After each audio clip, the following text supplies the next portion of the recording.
Now, this is going to be a little bit of a different one, guys. I was watching this interview between the host of BBC Newsnight here in the United Kingdom, and they had Dave Rubin on, and it goes to a scene where the camera goes fully onto the host, like you can see right now, and then you kind of see that the host seems a bit fed up. He keeps it professional, but he seems a bit fed up because he just looks like he's just thinking to himself, this guy is just spewing an absolute load of BS. So as usual, let's watch the clip in full, and then I'm going to give you guys my thoughts, my commentary, and my perspective towards the end. Let's not waste any time. Let's get into it. The longer oil prices rise, the more the conflict will hit Donald Trump's base in the USA. So we heard from one of his supporters, because the president is the man who pledged to end America's forever wars, as I put it to Dave Rubin, influential host of the Rubin Report. This is Trump's effort at ending the forever wars. If the Iranian regime can be decapitated, which at this point they've lost their Air Force, they've lost their Navy, the military leadership is largely destroyed, et cetera, then hopefully it, I would say, figuratively redraws the map of the Middle East, where terror is no longer going to work. Countries will be safe, and it will be the end of those wars. 20 days in is certainly not a forever war. I'm just looking at gas prices, petrol as we call it here, in Des Moines, Iowa. The cheapest I can find is $3.43. And this is the administration that said Trump too would deliver $2 gas. So that's a hit which could hit the midterms. Yeah, that's true. That could hit the midterms. Again, we've got 6 months or so, or a little bit more actually, till the midterms. Gas is up about 35 cents a gallon. That's what we call it in America, which is a little bit, and people do see that. So that's legit. But I would also remind people that we didn't have a massive spike, counter to what some of the people in the lefty media in America were saying. We were going to have $8 a gallon gas, which of course didn't happen, up 35 cents. And, you know, we did just remove Maduro in Venezuela and have access to that. I think Trump has also, we are drilling again, so we have more reserves that we can get to. But yeah, the American public is sensitive when it comes to what's going on in their pocketbook. So overall, by midterms, I would say gas has to at least get to where it was before the war. Or what? Well, or people will hold some degree of this against him. I mean, if you look at the polling right now, about 91% of the Republican MAGA base is for Trump right now. You know, there's a lot of screaming people on the right and sort of the hyper-libertarian isolationists that are very popular on Twitter that seem to be against him. But he has his whole coalition right now. I think people trust Donald Trump. As I say on my show every day, I think after 10 years of all of this, Donald Trump, who's been so directionally right about so many things, he deserves our trust here. And I think he and the Israelis obviously have some sort of plan. The Europeans want a ceasefire, and the White House calls the Europeans ungrateful allies. Do you think that the White House should be listening to the Europeans or ignoring them?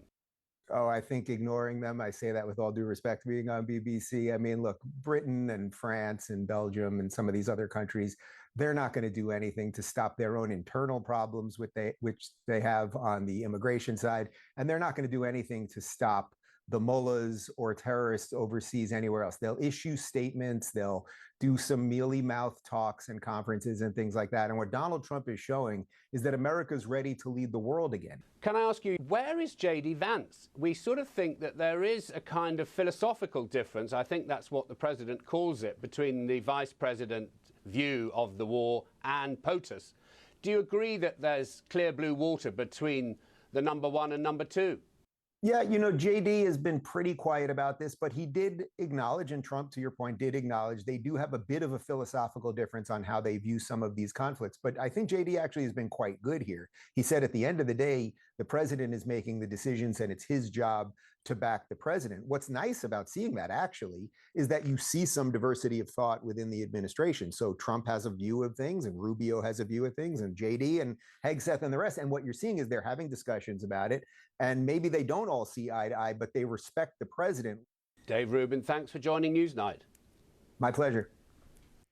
So, I don't know if you guys saw, I hope you guys did see, but did you guys see a little bit into it now, yeah, where the camera cut to just the host and the host himself, and then he just started huffing and puffing. He started huffing and puffing, he was closing his eyes, it looked like he was about to fall asleep. That to me looks like an individual that was fed up. That exactly looked to me like an individual that was fed up. And I wouldn't be surprised either. Honestly, hearing Dave Rubin just talk so many boring MAGA talking points, it's just not a surprise to me.